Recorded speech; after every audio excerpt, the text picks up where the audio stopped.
Hoje o canal Vinil na Parede vai apresentar a discografia e a história de uma das maiores bandas de rock surgidas nos anos 80, The Smiths, depois da vinheta.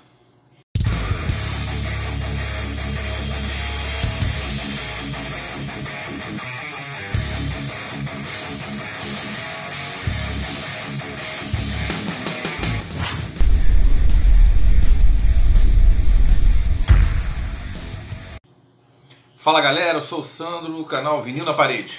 Tudo bem? Então pessoal, hoje eu vou apresentar para vocês um pouco de história e a discografia da banda The Smiths. Então a banda The Smiths foi uma banda surgida no início da década de 80 em Manchester, na Inglaterra. Então basicamente ela era formada pelo vocalista Steven Morrison, o guitarrista Johnny Marr, o baixista Andy Rourke e o baterista Mike Joyce.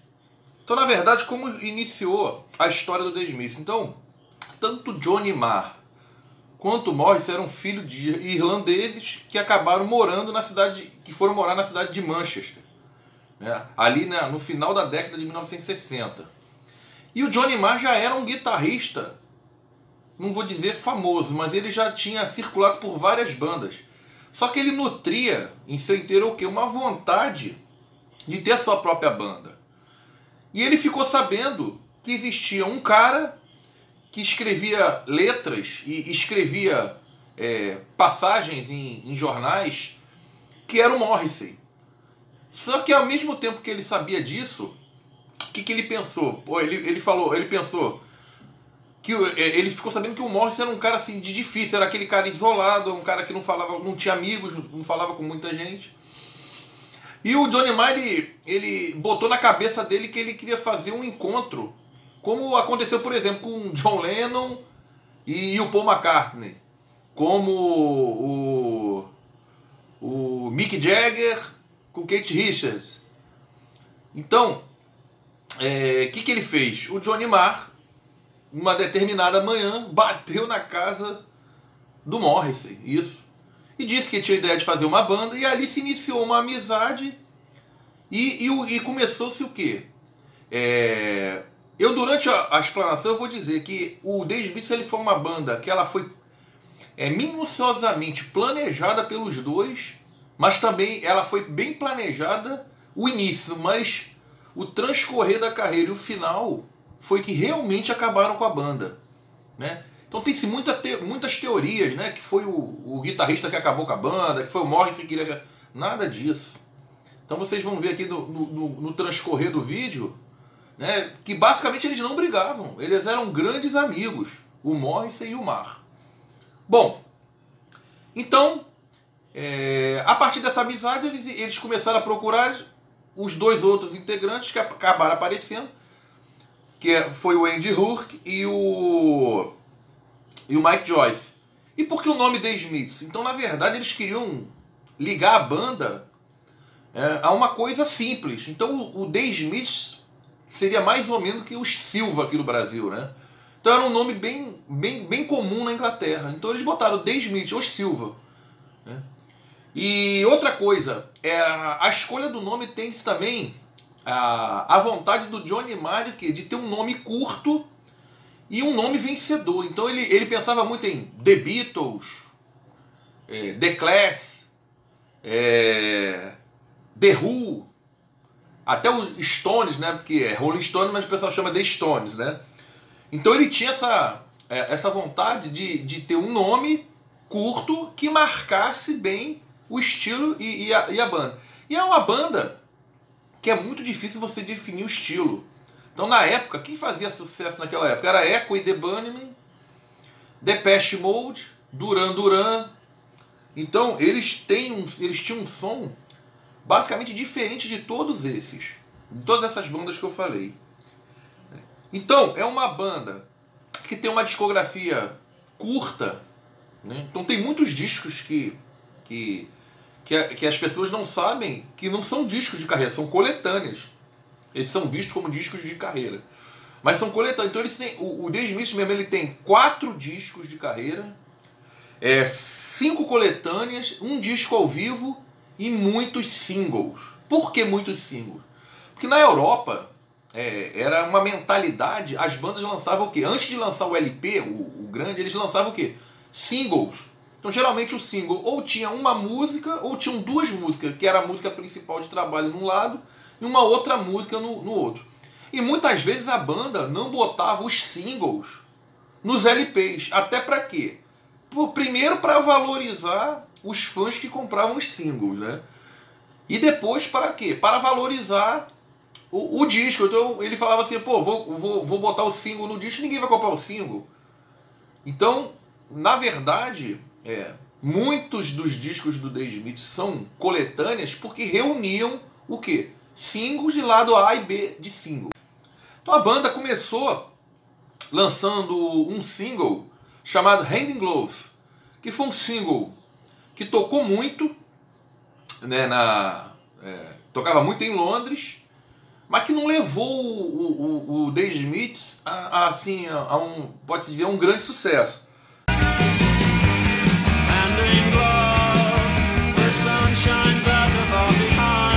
Então o que aconteceu? Após o lançamento de Hand in Glove, eles começaram a pensar, já imaginando em lançar o primeiro álbum. Então eles lançaram o single, que fez muito sucesso no Brasil, Discharge Man. Então esse single praticamente estourou a banda. Então a banda ficou muito famosa.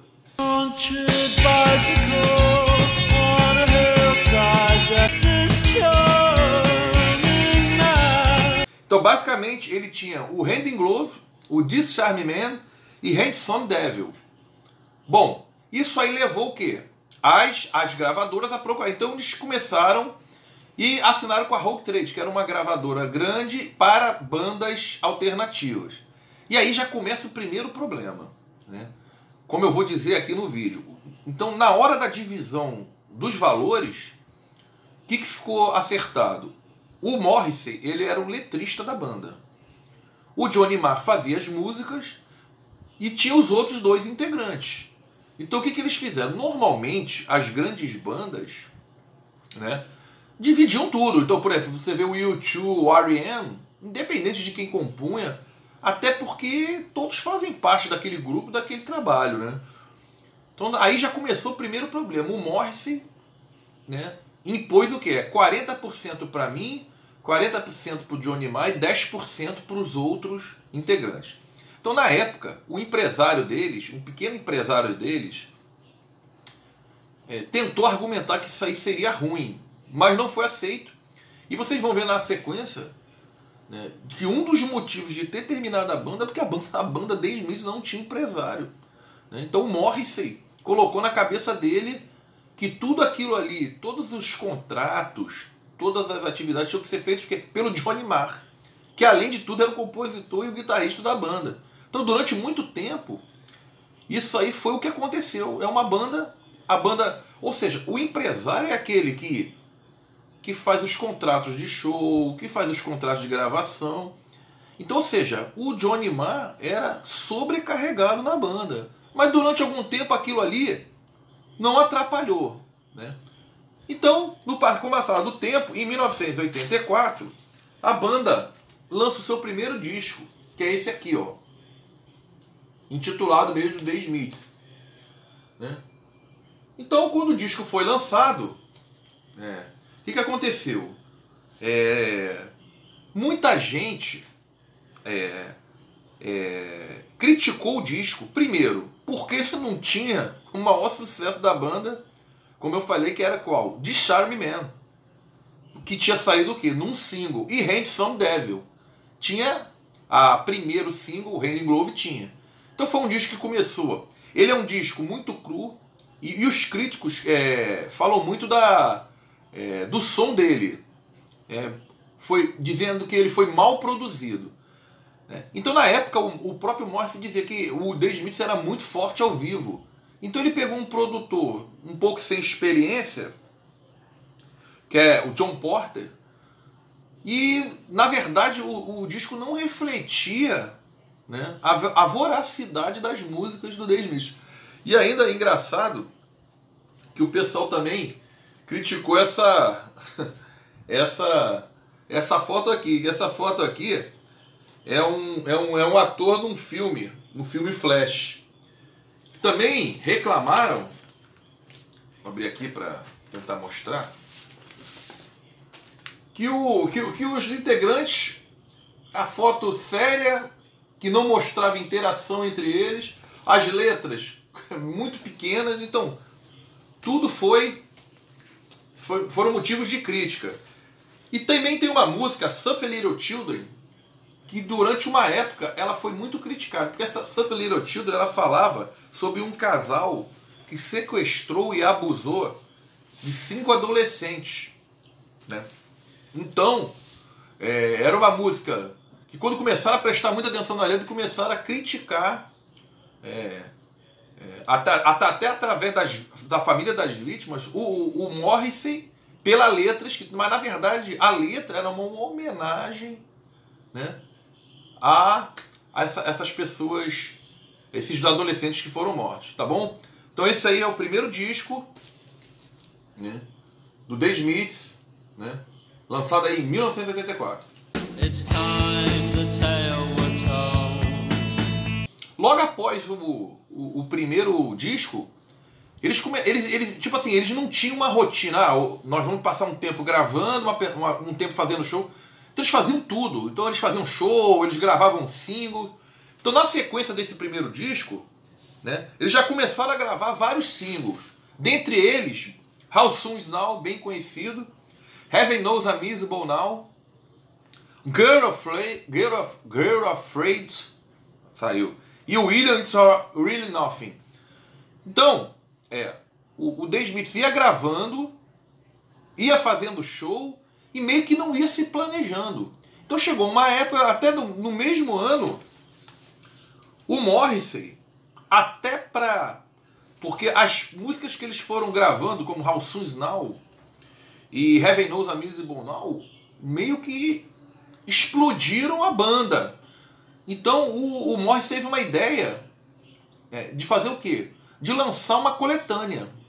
E essa coletânea teria quais músicas? Teriam aquelas músicas que ficaram de fora do primeiro, como diz Charlie Man, Handsome Devil, e as novas que eles estavam fazendo nos singles que eram lançados.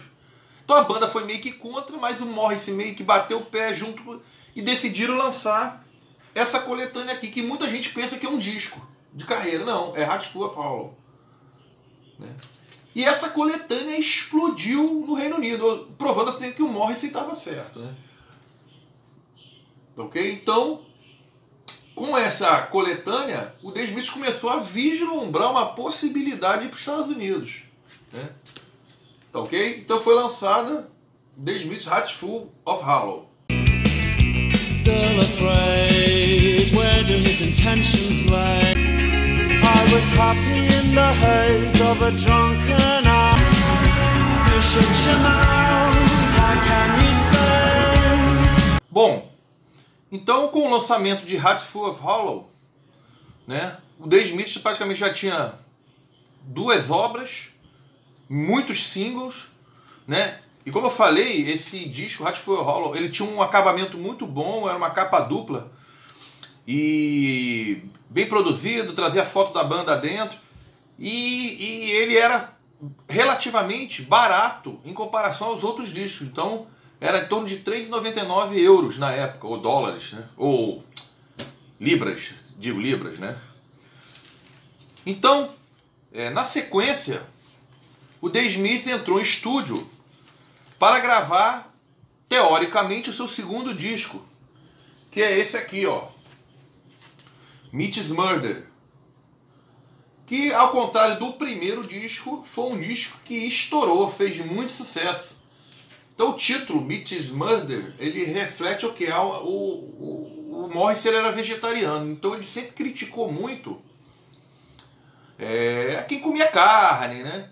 Então esse Mitch's Murder, na verdade, era o quê? Ele criticava os abatedouros de animais, né? Inclusive um dos shows do Morrissey no Brasil, já na sua carreira solo, na hora que tocava essa música, passava um vídeo atrás de animais sendo mortos nos matadores, gritando. Então o pessoal diz que é até bem bem desagradável, né? E a música base desse disco era The Headmaster Ritual, uma música muito boa. E ela fala o quê? Sobre os castigos que os estudantes sofriam em Manchester, mas mais na Inglaterra. Por intermédio dos diretores da escola. Castigo estes que duravam até aquela época. Então, era uma crítica, né, clara contra os headmasters, né, que eram os diretores das escolas. Inclusive, dizem que um dos principais alvos dessa música era um diretor que o Morrissey teve, que uma vez ele estava dando um show e comemorou no show a morte do cara, né? Mas enfim. E tem uma balada aqui muito boa, que na época a ideia era ser lançada para ser um single e fazer sucesso, e meio que foi esquecida pelo The Smiths, que é Well I Wonder, que é uma das músicas que eu mais gosto do The Smiths. Tá entre as minhas 5 músicas preferidas. Então, o terceiro / segundo disco, Mitch's Murder, né, foi lançado, mas mesmo assim o The Smiths não conseguia, nos Estados Unidos, atingir o sucesso que eles tinham na Europa, né? Mas, em geral, esse disco aqui, que foi em 1985, ele foi o mais vendido do ano, barrou até o Born in the USA do então líder Bruce Springsteen. Ok? Então aqui, Mitch's Murder.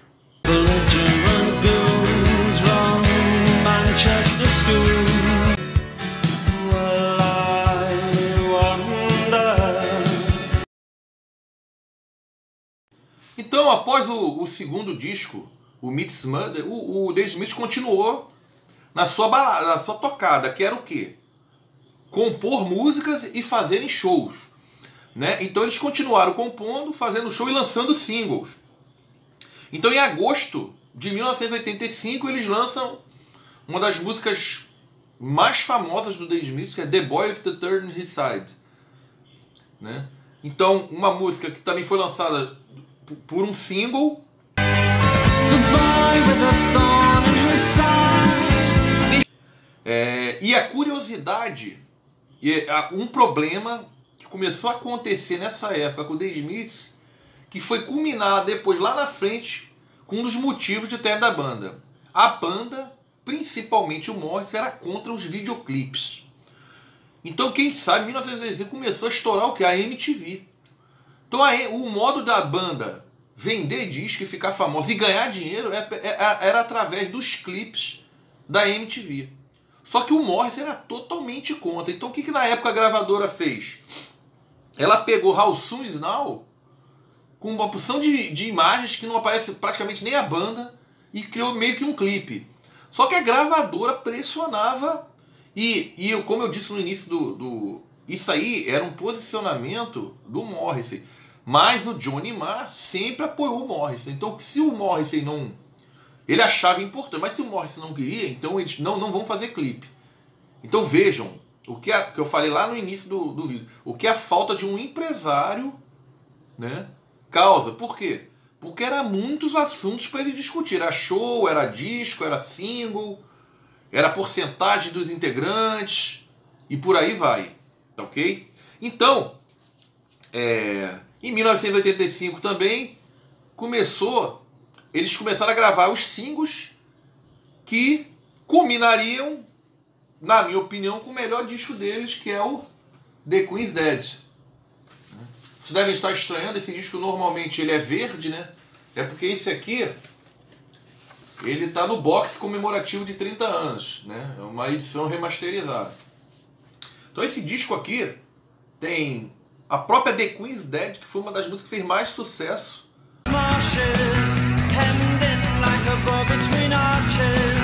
Né?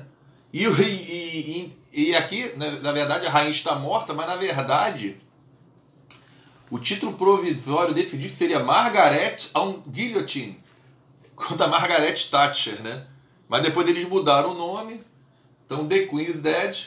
Então aqui tem a própria música The Queen's Dead, que é uma das canções mais porrada do rock, e o Franklin Mr. Shankly. Esse Franklin Mr. Shankly era uma crítica. Aqui eles já começavam a crise com a gravadora, a Rough Trade. Por quê? Porque na visão deles, a gravadora distribuía mal os discos dele. Isso também era verdade, né? Principalmente nos Estados Unidos. Mas também era por quê? Porque eles dificultavam, eles não faziam clipe, eles não tinham planejamento, né? Então, já começava-se a alinhar, a invasar aqui uma tentativa de rompimento com essa Rough Trade, que eram 4 álbuns que eles tinham assinado. Então já tinham 2 discos e uma coletânea. Então eles precisavam ainda mais 2 discos com essa gravadora. Então a ideia deles era assinar com o quê? Com a EMI, que era a grande, que possuía praticamente todos os grandes artistas. Então essa Franklin Mr. Shankly era uma crítica a um dos diretores dessa Rough Trade, né? I Know It's Over, Big Mouth Strikes Again, que foi uma música... quem ouve ela, vê aquele violãozinho, era uma música totalmente diferente, mas aí o Johnny Marr, na produção, incluiu esse violãozinho. Era uma música que o pessoal não queria nem botar no disco, acabou que foi um dos maiores sucessos dele.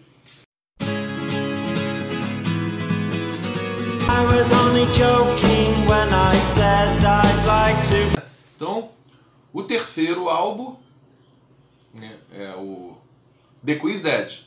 Então,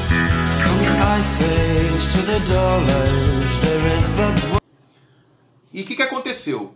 O lançamento desse disco era para ter ocorrido em 1985, mas como se iniciou uma briga judicial entre o The Smiths e a gravadora Rough Trade, enquanto essa pendenga judicial não fosse resolvida, o disco não era lançado. Então ele só foi lançado em 1986 e marcava o que? O penúltimo disco em que o The Smiths trabalharia com essa empresa, com essa gravadora, ok?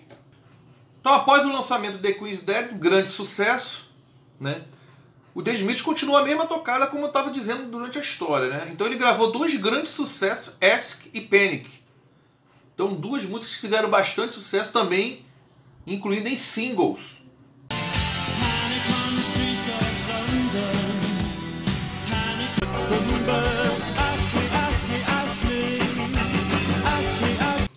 Então, após o lançamento de Ask e Panic,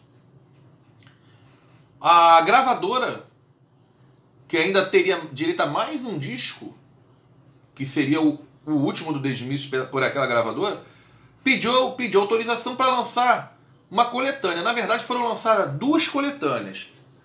Então essa, The World Don't Listen, né, que foi lançado na Grã-Bretanha, e Louder Than Bombs, que foi uma coletânea que foi lançada nos Estados Unidos.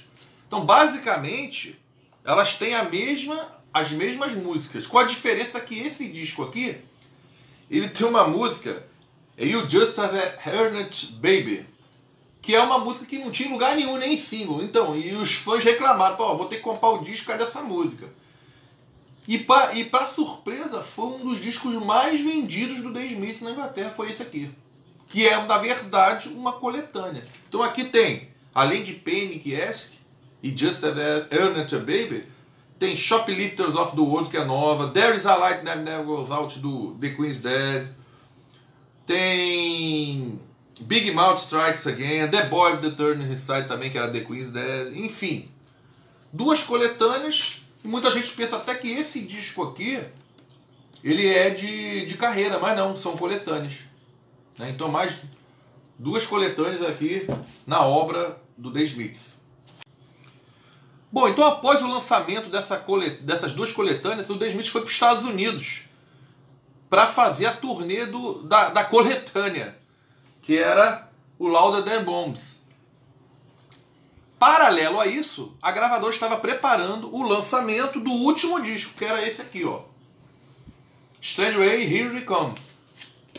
Então vocês vejam que aquilo que eu falei lá no início, então a banda estava nos Estados Unidos, ia fazer o lançamento dos discos das músicas da coletânea, ia lançar um novo disco, ia fazer uma turnê, ia gravar clipe, isso tudo num espaço de tempo curto. Então, a cabeça dos músicos, principalmente do Johnny Marr, que estava com a cabeça toda voltada para todas as atividades da banda. Então, o que eles fizeram? Para essa última atividade, eles contrataram um empresário, né, para lançar esse último disco aqui. Então, o empresário agendou o quê? Para o lançamento nos Estados Unidos,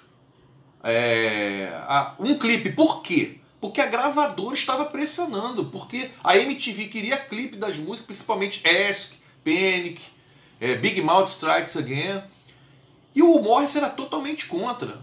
Então é engraçado, eu li na biografia que eles tinham uma mulher.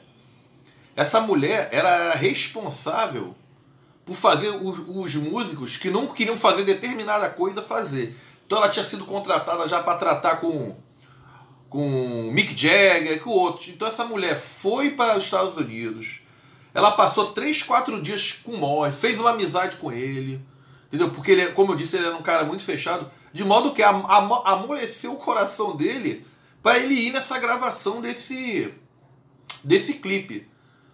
Pô, no dia da gravação do clipe, todos os integrantes foram e o Morrissey não foi. Então o Johnny Marr foi na casa, no hotel que o Morrissey estava, conversou com ele, ele disse que não ia. Então o Morrissey, aí o Johnny Marr meio que disse, a banda acabou. Mas não foi isso que acabou a banda. Depois a banda voltou, eles tocaram, mas ali a relação entre eles já estava totalmente desgastada. Em meio a isso tudo, antes da banda acabar, o disco não tinha sido nem lançado, né? Então, algumas diferenças. Esse disco aqui, se você perguntar hoje para Morrissey e para Johnny Marr, eles dizem que é o melhor disco da Smiths. Só que foi o primeiro disco que praticamente eles não compuseram juntos. Então o Johnny Marr fez as músicas, depois o Morrissey fez as letras. Então muitos dizem que esse disco aqui não parece nem o The Smiths. É um disco que eu gosto, algumas músicas boas, mas não tem aquelas vibrações que tinham dos discos anteriores, tá ok? Então, o último disco aqui, Strange Age, Here We Come.